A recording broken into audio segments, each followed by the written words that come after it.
The distress signal came at the worst possible time. Ambassador was already late for the Galactic Council summit, and her ship, the Silver Meridian, was the only vessel close enough to respond. She stood on the bridge and listened to the broken transmission. Static filled most of it, but she could hear enough. Screams, explosions, then silence. "It is the Quiet Dawn," her navigator said. "A research vessel. They were carrying scientists and their families to the outer colonies." Closed her eyes, there were her people. Bird-like creatures with hollow bones and soft feathers. They were known across the galaxy for their beautiful songs and gentle nature. They were also known for something else. They were fragile. Their bodies could not handle stress or damage the way other species could, and their children were even more delicate. "How long until we reach them?" asked. 20 minutes. Make it 15. The Silver Meridian pushed its engines to the limit. When they finally reached the Quiet Dawn, felt her heart sink. The ship was destroyed. Large holes covered its hull. Debris floated everywhere. The pirates had been thorough. Led the boarding team herself. She had to see it with her own eyes. The inside of the ship was worse than the outside. Bodies lay in the corridors. Men, women, scientists who had done nothing wrong. They had simply been in the wrong place at the wrong time. Pirates did not care about such things. They took what they wanted and killed anyone who resisted. "Ambassador," one of her officers called. The ship manifest shows 12 fledglings in the nursery pod. Fledglings, children, felt sick. Young were incredibly sensitive. They needed constant warmth to survive. Their bodies could not regulate temperature on their own. Without their thermal pouches and heating systems, they would die within minutes. "Where is the nursery pod?" demanded. "Section 7, but Ambassador," the officer paused. "The sensors show that section was vented to space." Did not respond. She simply walked toward Section 7. Her officers followed in silence. They all knew what they would find. Cold bodies. Tiny feathered forms frozen in the vacuum. It was the worst possible death for a child. To die cold and alone without the warmth of a parent's embrace. The door to the nursery section was broken. Stepped through carefully. Emergency lights flickered overhead. The walls were damaged and she could see where the hull had been breached. Someone had sealed it with emergency patches, but the damage was done.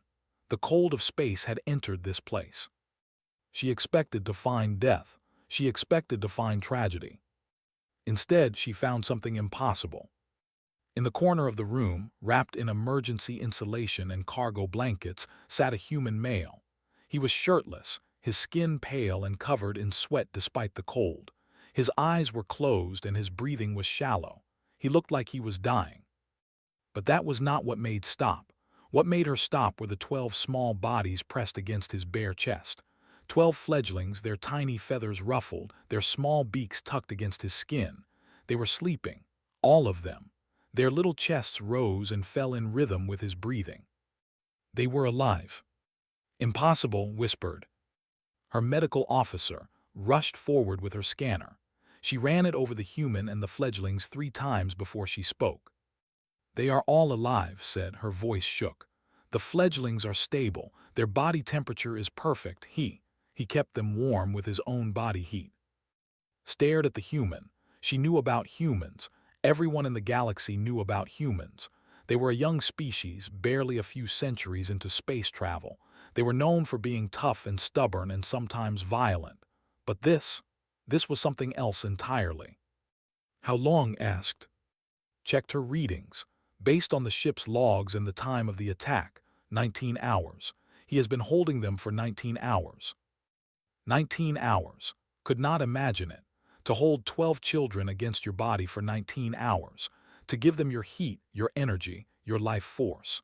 The human's core temperature had dropped dangerously low. He had given so much warmth to the fledglings that his own body was failing. He had nearly killed himself to save children that were not his own. Children of a species he had never met before. The human's eyes opened slowly.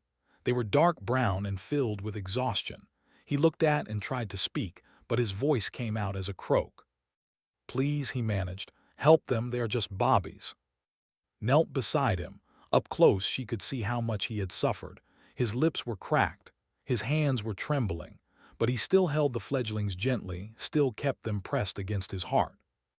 "What is your name?" asked softly. The human said, "I am just a mechanic. I was traveling as a passenger. When the pirates left, I found the children. They were so cold." His eyes filled with tears. "I did not know what else to do. I just held them. I could not let them die alone."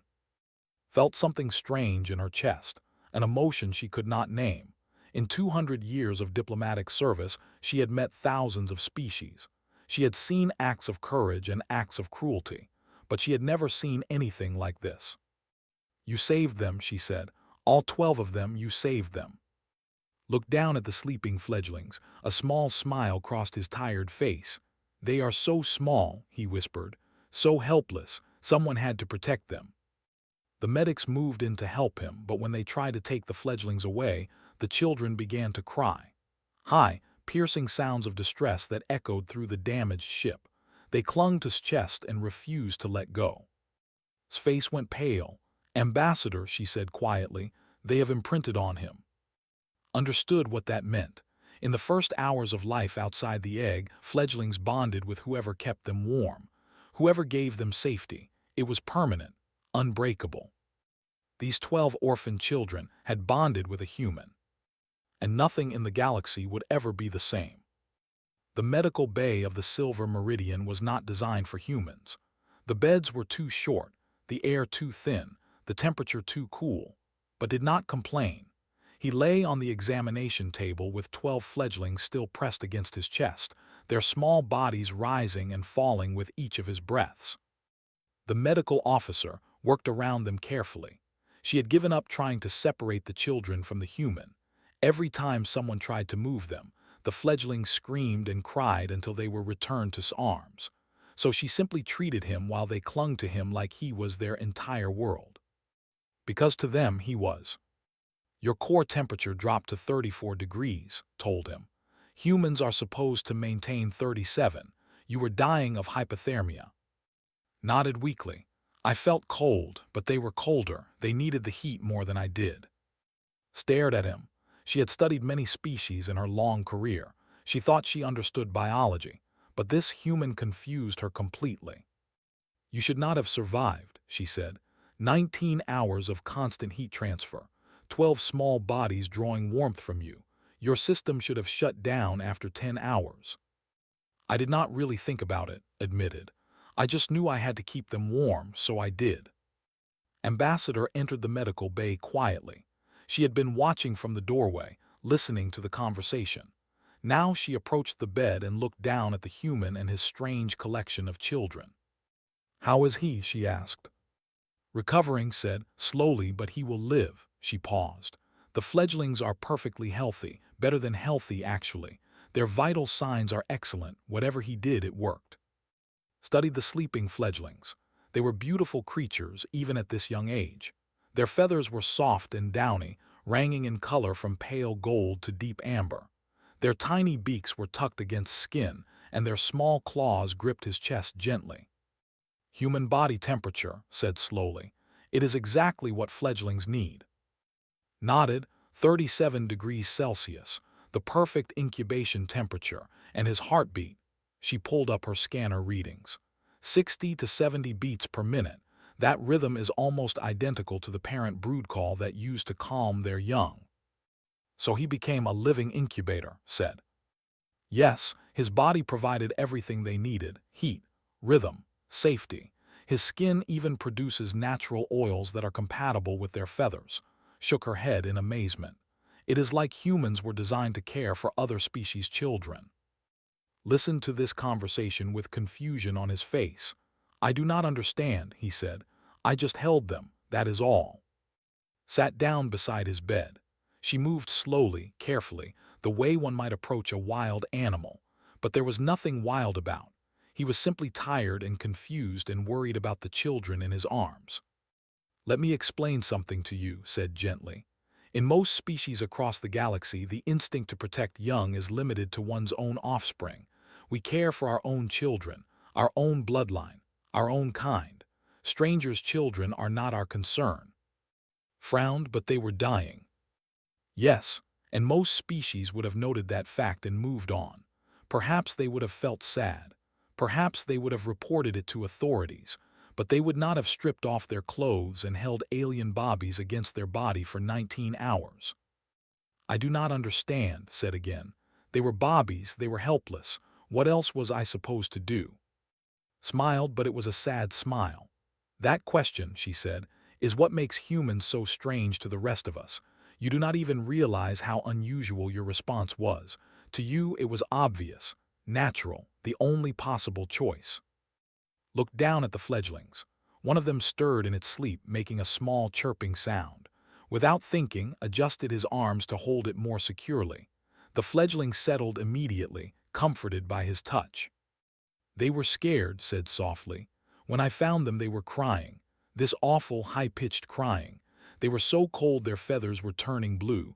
I picked one up and it stopped crying. It just pressed against me and stopped crying. His voice broke slightly. So I picked up another one and another, until I was holding all 12 and they all stopped crying. They all went quiet. They trusted me to keep them safe. He looked up with tears in his eyes. How could I let them down? How could I let them die when they trusted me? Did not have an answer. She had lived for 200 years. She had seen empires rise and fall. She had negotiated peace treaties and prevented wars. But she had never encountered anything quite like this human and his absolute, unshakable need to protect helpless creatures. The fledglings have imprinted on you, she told him. Do you understand what that means? Shook his head. It means they have bonded with you, permanently.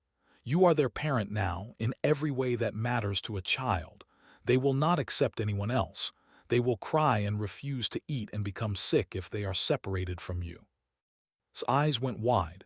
But I am not their parent, I am just a mechanic. I fix engines. I do not know anything about raising children. That does not matter to them, said. To them, you are the one who saved them, the one who kept them warm, the one whose heartbeat they fell asleep to. You are their father now, whether you plan to be or not. The fledglings began to wake up. 12 pairs of golden eyes opened and looked up at. They made soft cooing sounds, happy sounds, the sounds of children who felt safe and loved. Several of them nuzzled against his chest, seeking more contact. Looked at them helplessly. What am I supposed to do? Reached out and touched one of the fledglings gently. It chirped at her but did not pull away. You do what you have been doing, she said. You hold them, you keep them warm, you love them. But I do not know how to be a father, protested. You already are one, replied. You became one the moment you chose them over yourself, the moment you decided that their lives mattered more than your comfort. She stood up slowly. We will help you. We will teach you everything you need to know. But the most important thing, the thing that cannot be taught, you already have. What is that? Looked at him, at this strange human who had nearly died for children. He did not know. Heart, she said simply. You have heart. The story spread across the galaxy like fire through dry grass. Within hours, every news station, every communication network, every corner of civilized space was talking about the human who had saved 12 children. The images were everywhere, pale and exhausted, holding the fledglings against his bare chest. The children sleeping peacefully, their small feathers pressed against his skin. The medical scans showing how close he had come to death. The footage of the destroyed ship, the bodies of the murdered scientists, and the miracle in the nursery section. People could not stop watching, could not stop sharing, could not stop talking about it. They were a beloved species. Their music filled concert halls across 1,000 worlds. Their poetry was taught in schools on planets they had never visited. Their art hung in museums and private collections everywhere. When news of the pirate attack first spread, there had been grief and anger throughout the galaxy. But the survival of the fledglings changed everything. It gave people something else to feel, something they had not expected: hope. The Galactic Council demanded a meeting. They wanted to see this human for themselves. They wanted to understand how such a thing was possible. Did not want to go. He was still weak from his ordeal, and the fledglings became upset whenever he moved too far from the medical bay. But Ambassador convinced him that it was important. The galaxy needed to see him, needed to hear his story from his own lips. so traveled to the council chambers on the great station at the center of known space. He wore simple clothes, borrowed from the ship's stores, because all his belongings had been lost in the attack. The fledglings traveled with him, of course. They refused to be left behind. The council chamber was enormous, a great circular room with rising seats that held representatives from 47 different species. Some were tall and thin, some were short and wide, some had scales, some had fur, some had no bodies at all, existing only as energy patterns in special containment fields. All of them watched as walked to the center of the room. He held 3 fledglings in his arms.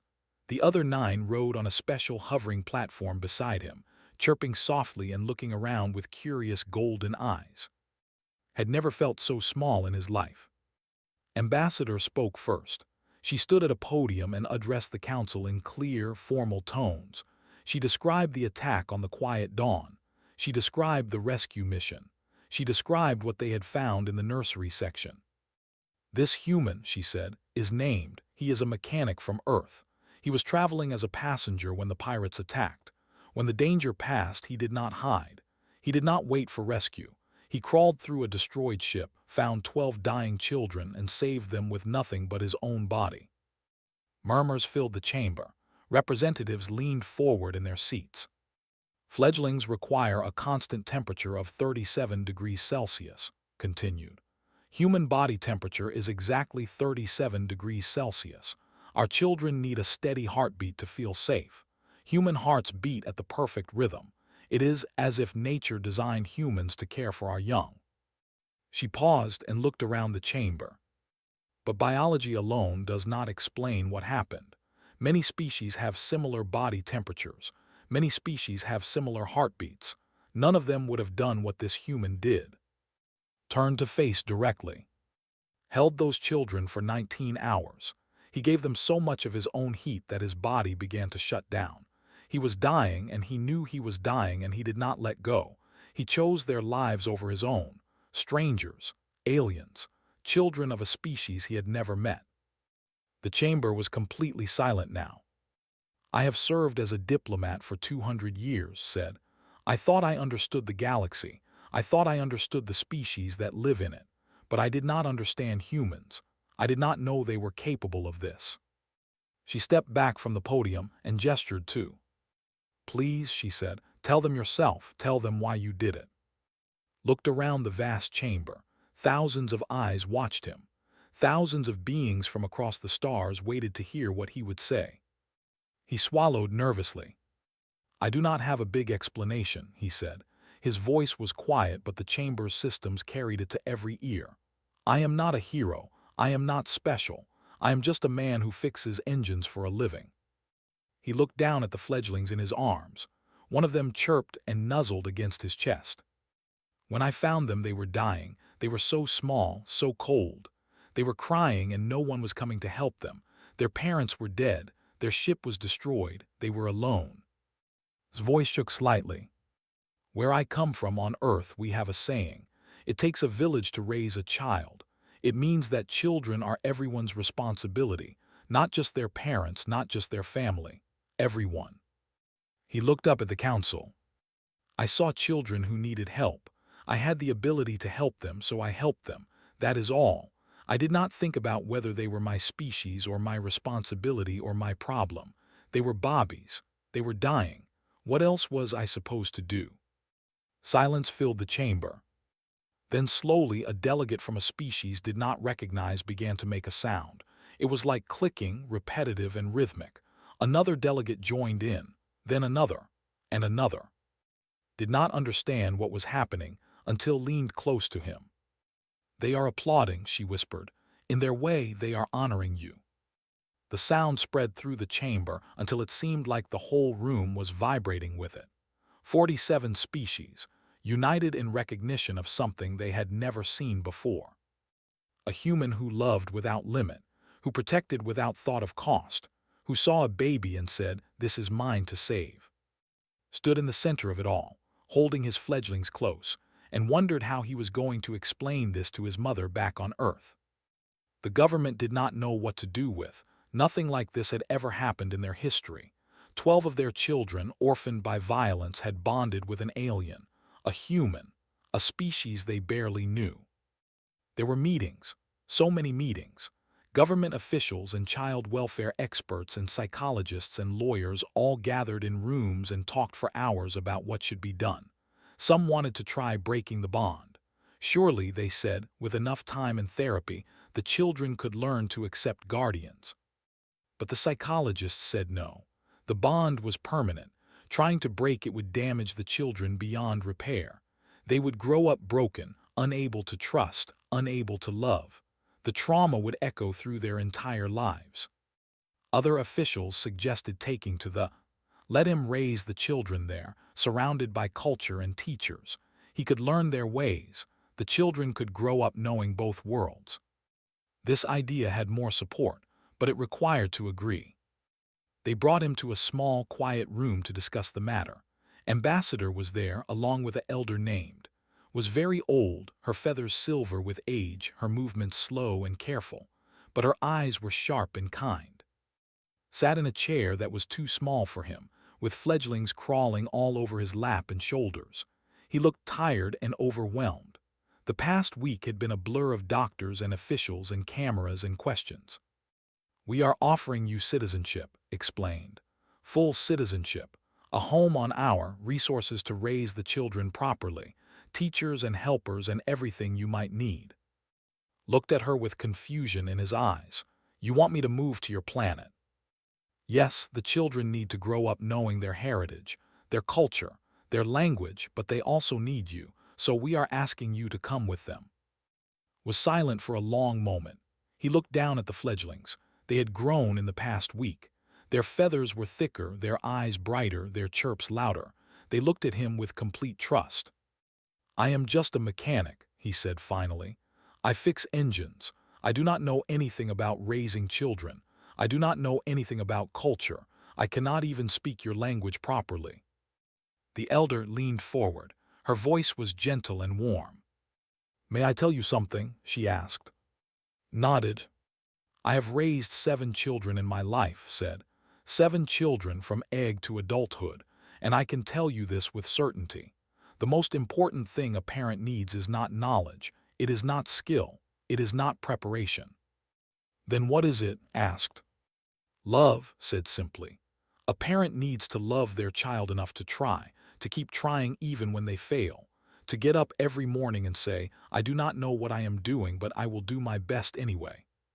She reached out and touched one of the fledglings gently. The little creature chirped happily at her touch. "You have already proven you have that love," continued. "You held these children for 19 hours while your body was dying. You gave them everything you had.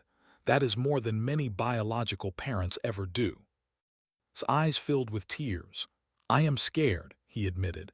"I am scared I will do something wrong, that I will hurt them without meaning to, that I will fail them." "Every good parent feels that fear," said. "It is the bad parents who feel nothing. The fact that you are scared means you care, and that is the most important thing." Spoke again. "You will not be alone. We will assign helpers to you, teachers, advisors. You will have all the support you need. We will not let you fail." Looked around the room, at who had rescued him, at who offered him wisdom, at the fledglings who looked up at him like he was the center of the universe. "I do not even know their names," he said softly. "Then name them," replied. "They are your children now, give them names." Looked at each fledgling carefully. He studied their faces, their feathers, their personalities. Over the past week he had started to tell them apart. This one was bold and curious. That one was shy and liked to hide in his shirt. Another was always hungry. Another sang little songs when she was happy. He said, pointing to the boldest one, it meant star in his language. "She shines the." He pointed to the shy one.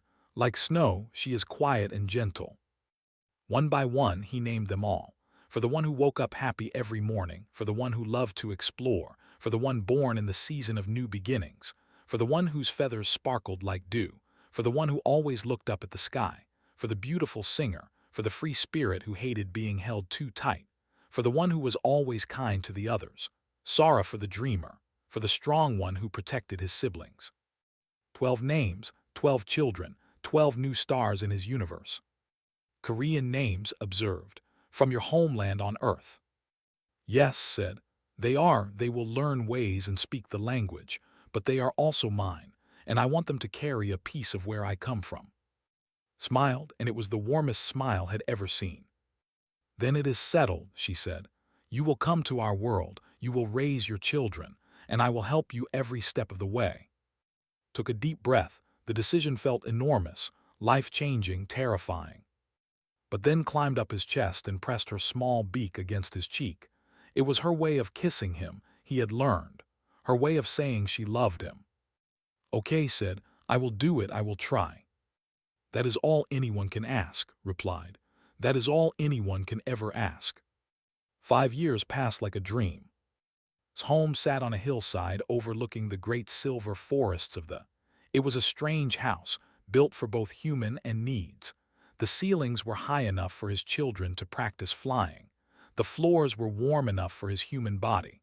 The windows were large enough to let in the light of 3 moons. Every morning woke to the sound of chirping. His children would pile onto his bed, all 12 of them demanding breakfast and attention and love. They were not bobbies anymore. They had grown into young, tall, and graceful, with feathers in shades of gold and amber and bronze. But they still loved their father. They still called him the Korean word he had taught them. They still pressed close to him when they were scared or sad. They still fell asleep to the sound of his heartbeat. The galaxy had not forgotten them. His house was famous.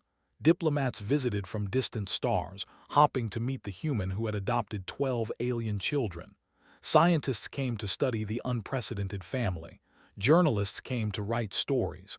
Artists came to paint pictures. Did not like the attention. He was still just a mechanic at heart. He had taken a job at a local repair shop, fixing engines and machines while his children were at school. It made him feel normal, useful, like he was more than just a symbol. But he understood why people cared. His story had changed things. Across the galaxy, humans were seen differently now, not just as tough or stubborn or dangerous, but as something else, something strange and wonderful, a species that loved without limit, that protected without reason, that saw any child as worthy of saving. Human adoption rates for alien children increased dramatically. Orphanages that had been full for decades found homes for their residents. Other species looked at humans and thought, maybe they can love our children too. Maybe they can love anyone. On the 5th anniversary of the rescue, the government held a ceremony. They invited representatives from across the galaxy. They invited journalists and artists and scholars. They invited everyone who had been touched by story. And they invited children to speak. Stood at the podium. She was the eldest, the boldest, the one who had always shown her feathers gleamed under the lights. Her golden eyes swept across the vast audience. My father is not, she began. Her voice was clear and strong. He cannot fly. He cannot sing the old songs the way we can. His body runs hot when ours runs cold. He sleeps through the night while we wake with the moons. She paused. The chamber was silent. When I was very young, I asked him why he saved us. I wanted to understand. I thought there must be some big reason, some important explanation. His feathers ruffled with emotion. He told me there was no reason. He said he saw bobbies who were dying, and something inside him said he had to help. He did not think about whether we were his species. He did not calculate whether we were worth saving. He did not ask himself what he would gain or lose. Her voice grew stronger. He simply loved us, before he knew us, before he understood us, before we could give him anything in return. He loved us because we were small and helpless and alone. He loved us because that is what humans do. Turned to look at. He sat in the front row, surrounded by his 11 other children. Tears streamed down his face. His children pressed close against him, offering comfort the same way he had offered them warmth 5 years ago. The galaxy asks what makes humans special, continued, turning back to the audience. They are not the strongest species. They are not the oldest or the most advanced, but they have something that we do not. She spread her wings wide, a gesture of emphasis in culture. When a human sees something small and helpless, something in them breaks open. A door inside them opens and love comes pouring out. They do not choose it. They do not control it. It simply happens. They see a child, any child, and their heart says, "This is mine to protect." Folded her wings and stood tall. My father is not, but he is my father. He taught me to be kind. He taught me to be brave. He taught me that love does not care about species or blood or logic. Love simply is. Love simply acts. Love simply gives everything it has. She looked at one more time.